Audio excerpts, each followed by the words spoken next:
Hello everyone, it's Sonny McDonald here and welcome to a last minute live that I thought I would have a conversation today with everyone out there. If you're listening to this live, please join the conversation because I'm seeing a lot in the media and social media around this whole women in leadership space, around what's going on with Christine Holgate, how we're treating each other, this bullying, trying to get more women sitting at the table. And I've been having some incredible conversations with people around the globe, which has been great, around what they're seeing and experiencing, particularly in Australia, because things are changing. I'm absolutely seeing a shift. But I really want us to start seeing ourselves as being all human, how we can all help each other and have these courageous conversations about the task and about the situation, and not about personal attacks, personal bringing each other down, pulling each other down. And also the fact that we do have different challenges. And I think that it's really, really important that thank you, Stop Car for lunch, I'll have a listen, that we have these conversations with kindness and with courage, okay? So as you know, we're really passionate about leadership. We're really passionate about kind, courageous, and inclusive leadership. But it's, I am talking about how we can also get more women sitting at the table, getting more women in leadership. I suppose looking at this, I do kind of have, I personally know what it's like, okay, as a woman trying to get back into the workforce as a full-time solo parent, right?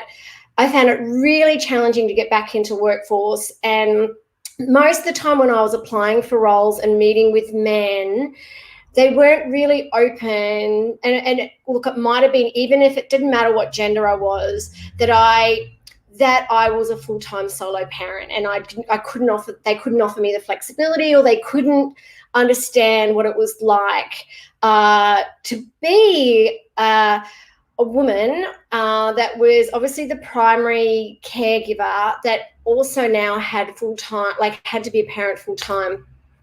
To get back into a career was really, really challenging. And that's one of the reasons why my path ended up being that I worked for someone that offered me flexibility in the leadership development space to coach and train others in leadership. I fell in love with it and started my own business because of it. Never expected to start my own business. I felt that I had a career in human resources and people and culture, but that took a different turn because I couldn't find an opportunity. Even now, starting my business as a woman, and again, here I am making a bit of a gender thing here, I found that really quite challenging as well. Here I am out there really kind of having a voice, being courageous. I call it the leadership hustle. Most people that I meet in this space, around the leadership space, are men. And there have been times where I have absolutely had feedback that I did not get contracts, or I didn't win programs, or I didn't win the work because I was a woman, that the CEO would prefer a man to deliver the programs, to deliver the coaching. Whereas I kind of feel it doesn't matter what gender we are, it should be about the human being the best person for the job, not the gender. I also see that as well, that women are not getting into leadership roles because there is definitely bias out there. I do see that. I also see that women don't put their hand up, or they don't have as much of the confidence to put their hand up and go for these roles because they tend to be, I love that. Thank you, Michael Care. That where I was going with that is that, again, they're thinking about, will they have a family one day? They kind of take their foot off the pedal.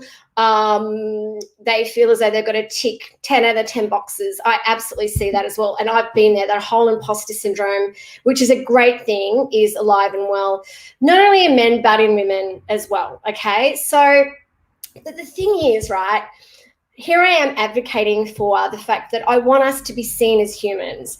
I want everyone to be seen as human beings. We're all human beings. This is why it's about being kind and courageous. And this is one of the reasons why I am having a voice for people like Christine Holgate. And you know what? Interestingly enough, even if she was a man, right? If I had seen that he or she being treated exactly the same around the bullying and being pulled down, I would have actually posted the same comments. And I'm very against bullying. If you know my story about my beautiful daughter, which I've been very open about, and I've written about it in one of my books called Just Rocket, I'm really, really passionate about anti-bullying and also this culture we have in Australia around tall poppy syndrome. You know what? I'm having conversations with people in the States. I'm having conversations with people in the UK. I even had conversations this morning with two incredible men. These are all men I'm having conversations with at the moment around this issue. And even they're looking at me going, what is going on here? Like, we're seeing Australia being quite backwards. Like we're seeing they're a lot more progressive in other countries around the world. And I want us to try and get to that where we are thinking again. This is another thing I wanted to talk to you about.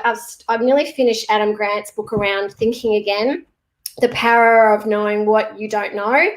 There's so much stuff that we don't know. And the thing is, as a man out there, you probably are not able to put yourselves in our shoes. You don't know what we have to go through. You don't know, as a woman, what it's like to be out there trying to get a seat at the table, trying to start businesses, trying to have the courage to put your hand up, right? But we don't know what you're going through as well. And just have the conversations. Like, have the conversations with us, have the conversations with women in your team, with women in your organization. I remember, it was a couple of months ago, I had to present to mostly men in a room about the work we were doing in women in leadership. And I was amazed. I was quite amazed. Like, when I have conversations around the women in leadership work that we do, and we do a lot of work also with just men in the room, by the way.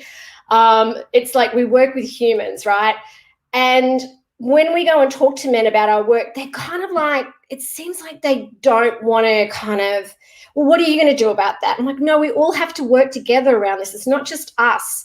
We all have to work together and look at what is going on for women in our culture and our organizations, and and also women supporting women as well, how we can lift and train everyone up, how we can put ourselves in each other's shoes. Now I'm going to talk about men a little bit, because we work with so many men. We actually work with mostly men. Is that when I meet with men, right, men are very, very different. We coach a lot of men one-on-one. We love coaching anyone.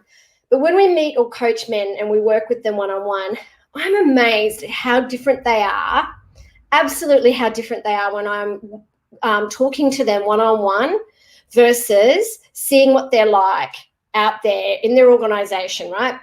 And I'll say to them, why are you so different in this room with me to being out there in that organization? And they, like, a lot of them say, I feel like I have to be different. I feel like I have to be the alpha male. I feel like if I show any sort of empathy or compassion or kindness, it'll be seen as a weakness. Man, this is a superpower. If it's in you, if you've got daughters and wives and sisters, think about them. Think about, would you like them to be treated like that? These are really, really important in terms of important topics, because I want to empower men to have the conversation as well. I want men to feel as though they can be kind and compassionate around men calling other men out for, any type of pulling someone down or any type of bullying. These are such important topics because, interestingly enough, right, here I'm kind of advocating, about how people get treated, have the courage to have a voice on social media. And, for instance, like with the Christine Holgate situation, I'm amazed at some of the posts, and also some of the the support she's getting has been incredible, but also some of the comments and some of my posts predominantly are from men. They've been kind of saying that, she's getting paid this much and this is what happened with the cardio watches, whatever. Regardless of what's going on there, it's the treatment and the bullying that I'm focusing on. We shouldn't be treating people like this. We should be really calling this behavior and this is just unacceptable behavior. We shouldn't be pulling each other down. We shouldn't be trying to save our own skins or shows such poor leadership, and we shouldn't be living in this kind of fear culture where we need to understand our biases. We need to. This is what I really loved about Adam's book, is because he talks about thinking again, like asking lots of questions, and I mean, there's and this is what I'm really this is what I'm really passionate about. This is why I wrote this book, right? First comes courage, because I want us to be more courageous in calling this behavior, having the courage to stand up for ourselves and for others. We've only got this one life, but also be kind in doing so. We can always show compassion and respect and kindness to each other, because we all are human, right? We all are equal. And I think that's what I kind of wanted to get this message out today around, really appreciating that we all are human, and also have the conversation. Like someone's just written here, the mental health impacts cannot be underestimated. And sometimes other women are, look, I had even thinking about what Christine went through, right? And people were commenting how much she was getting paid. I'm sorry, you could pay me zillions of dollars, I still wouldn't want to be going through that sort of treatment. I know firsthand what that is like. There's been plenty of times that I have been pulled down and bullied in my career, overlooked for opportunities because of my gender. Absolutely have been. Even last year, this is true. I had 2 organizations say to me, because I'm a woman, the CEO didn't want to bring me on board. I know firsthand what it's like to have someone with the mental health challenges, my daughter, due to bullying, and how it kind of really made an impact on her mental health and her life with, and I won't get into it too much, but these things, I wouldn't want to, regardless of, we shouldn't be treating anyone like this either. And we need to be really focusing. I love the fact that everyone's talking about this. It's really great. Agree. We need to train and provide more experiences to share this. Yeah, and look, it's the power of having men and women at the table. It's so important. And even when we run women in leadership programs, and we do sometimes get flack for them, right? We absolutely do get flack for them. Like, why are we having just an all women in leadership program? It's really interesting. The dynamics are very different when you have all women in a room versus mixed, right? When you have all women in a room, they're talking about their challenges, they're supporting each other, they're going on the journey together. The transformation and the confidence you see in these women when you have them in a safe space is so important. It is phenomenal what we see in terms of women in leadership programs, because for some reason when we get men in the room, they're not as vulnerable. They feel as though if they are vulnerable, it's a weakness, but we actually need more men in the room being vulnerable. We need more men in the room being able to communicate and connect with women. Too many times we've seen, like even last week we presented courageous women in leadership program to a group of women. The CEO came in, and there were some other great leaders, and there were men and women in the room, but the CEO happened to be a male, came in and did the intro, and he did it with such kindness and compassion and real commitment. It was really great to see that he was giving out those messaging, whereas we've seen the opposite in some organizations where it's just, I want to tick a box, I'm not really dedicated or committed to this. And we've got to change that, because it does start at the top. It does start with your leaders. It does start with your executives and CEOs. They need to be walking the talk around this space, right? And we need to be providing more opportunities for women, but everyone. I think everyone needs to be, we need to provide opportunities for us, because we're all humans. But the thing is, I've absolutely seen in my career, and when I started my companies 14 years ago, I have definitely had bias and knockbacks because I'm a woman, and I've definitely been pulled down because I'm a woman, and that needs to stop. That absolutely needs to stop, because regardless of whether, regardless of your financial situation, here I am as a solo parent talking about this.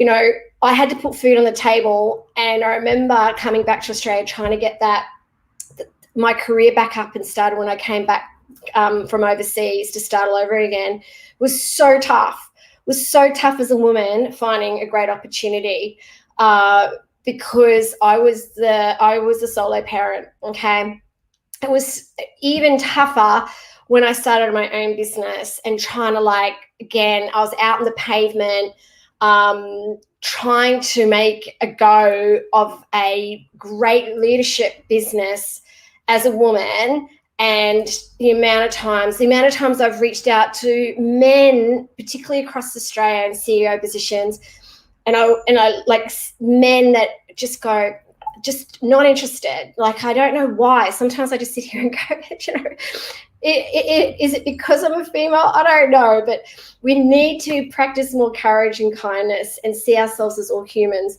So if you've got any questions or any insights, please, I'd love to hear what you think around this space, around how, obviously I'm seeing lots of conversations and and I'm contributing to that around this equality, diversity, inclusion. I think it's really important, but it has to change in Australia. I think we actually are behind. I think we're behind a lot of companies and a lot of countries like, America and the UK. I mean, look at what's going on with, I'm a big fan of Jacinda Ardern's in New Zealand. I mean, she is all about kindness and compassion and courage. And, look at her great leadership. I mean, this is so important, but it's also, men, be kind and compassionate. It's not a weakness. And be vulnerable. Okay, be authentic. Start having conversations with women. All right, start having conversations with women. Like this morning, this great male executive reached out to me and he said, Sonia, how can I help you? Tell me how I can help you. Why can't we be having more conversations like that? I mean, I'm the same regardless of gender. How can we help you? But start to gain more compassion and empathy about what it could be like in our shoes. And interestingly enough, only the other day I said to someone, I'm going for the Female Founders Grant for a new company I've launched called McDonalding. And they're like, oh, there's so many grants for women out there. I said, yeah, I actually don't think there is. Actually, there's lots of grants out there for everybody. But also the grants that I would love to go for, I'm not in those industries that tend to be male dominated. So I can't go for them. So there's lots of grants for everyone, but there's lots of grants for probably predominantly for men. So it's not about women are getting more opportunities and things like that. It's just that it's being open to providing more opportunities for women and having conversations with them to go, why didn't you go for that role? And have you thought about doing this? I think that's really, really important. Great here, some comments here. I've got a chance to lead 50 plus team of great women. They are phenomenal, if guided properly. And I've even seen them misguided because of a few, okay. And I agree, like that whole confidence piece and self-belief is really, really important. I think when you tap into building up organizations with inclusion and diversity, and when you start to see more women sitting at the table, I think it's just phenomenal, the difference that we can make. So I'd love to know, what anyone else got any comments that are listening to this around how can we all work together on this? Because I don't want it to be about just me having a voice here. And I know there's lots of us out there having a voice, but what are some of the small things that we can be doing to really make an impact? Particularly, I don't know what country a lot of you are listening to this live. In your particular country, here in Australia, I know that there's lots that needs to be changed. I know there's a lot, particularly in our politics, that needs to change around this space, around the examples of leaders and leadership we're seeing in our federal government. I think absolutely needs to change. I think that we also need to be seeing a lot more positivity and and examples of great leadership on social media. I think that's really important. I don't think we need to be showcasing that because we tend to do what we see. I think that we need to empower our generations of today and tomorrow to see that there's lots of opportunities, regardless of what gender you are. I love this, Kath. Human-centered decision-making for business is essential for them not only to look after their workforce, but then allows them to leverage and maximise employee potential. Absolutely. So inclusion is one of the cornerstones of this work.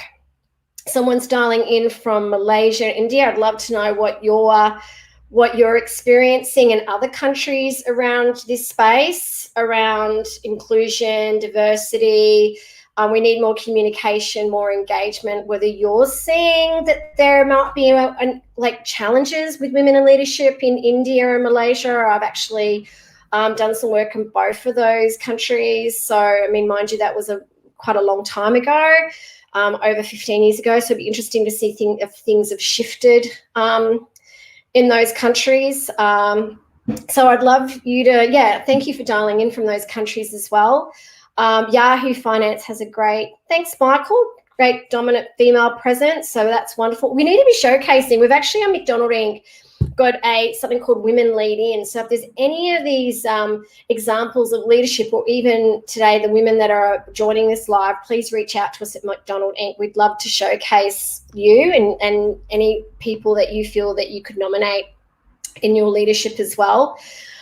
This live is going a little bit longer than I expected. I just wanted what I wanted you to do was to think again, right? I love and to be kind and courageous in thinking again around how we can not only question or think about our own assumptions or biases about how we're seeing the world, and how, we might have some unconscious bias, or we might have some perceptions or belief that might not be serving us, but also how we can create or even lead by example for people around us to kind of understand how they're seeing the world as well, and just, have the courage to have the conversations. This is great. Yeah, we are seeing an increase in these areas at various levels. Plenty of work to be done. That's fantastic. Change starts with and from each of us. Listen to, wow, this is great. I'm going to show some of these comments. It's wonderful to see. Voice yourself to showcase any biased behaviour. Fantastic. Norden, thank you so much. Seeing an increase. This is so great to see that there is a real movement happening around the globe. I want you all to, I want to invite you all as well to really, you're sitting here listening to this live.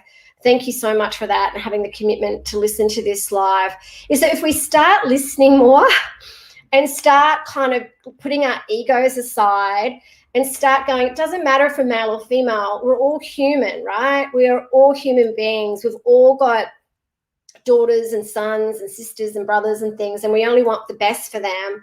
Is that to appreciate that we all have different perspectives, and we also question, as again, our own perceptions of the world. And thank you, Michael, for all this. Okay, here's another comment. Yes, there is insecurity in men as women are taking into leadership, maybe uncertainty or the way they are functioning. We need to bridge that gap. Yeah, I do get a lot of interesting feedback from men who don't really know how to have the conversations with women. Just have the conversations with us. Can I tell you, curiosity is absolutely a superpower.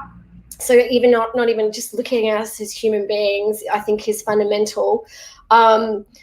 Curiosity, but also that men don't want to be seen out there kind of, as I said, if I do show some sort of vulnerability or kindness, it's going to be seen as a weakness. Well, it won't be. And we do need, I believe, kindness and courage champions for all of us to be out there showing the world this does make a difference. And for anyone that's on this live or listening to this, I have a daughter, so I absolutely want to be a role model for her and empower her to be able to show her that anything's possible. If she wants to start a business, to go for it. If she wants a seat at the table, go for it, regardless of her gender. But if you do have sons or daughters, I want you as a mother or a father or a parent or a guardian is to lead by example in this space and to have the conversations with them as well. If there's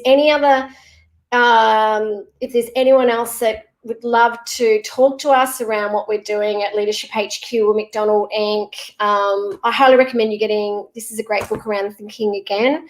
Grab this book, First Comes Courage. You can get it on Amazon or Booktopia, because the impact I think that we can make in the world is that, and I think if there's one thing this pandemic has shown us, right, is that we're all connected. We are all one. We are all human.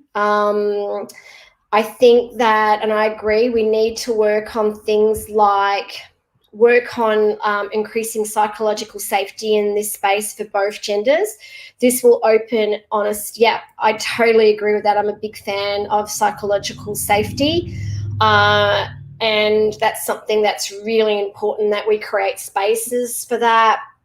And that I think for us to really make impact and to really change the world, we need to change this world by being more inclusive, by being kinder, by being more courageous, by standing up for what we believe in. I think it's up to us, no matter, even if it's one person having a ripple effect, if it's one, this is what we need to be doing as collectively. We need to be more curious. We need to ask lots more questions. We need to be listening more. We need to be lifting and inspiring each other up, not pulling each other down. And we need to be calling out poor leadership. And we absolutely, as I said, can we all just treat each other as humans, and we're all one? And let's just continue the conversation where we are being kinder and courageous. So before I head off, thank you. There's a lot of really great conversation here. If there's anything else you'd like to add, or if you'd love to reach out to us and contact us, if you'd love any kind of more information, we're big knowledge sharers. This is great, Michael. You have been incredibly interactive in this. This is fantastic. I'm going to go back and have a look at everything that you've written here about advise anyone to create. Okay, this is great. Thanks, Michael. So thank you for listening to my live. It went for 30 minutes. I only really wanted it to go for 20. You're all fantastic. Remember to always stay kind and stay courageous. You've got this. And whatever we can do to help, we are here to help you as well. So thank you. And also, please stay safe. Thank you so much.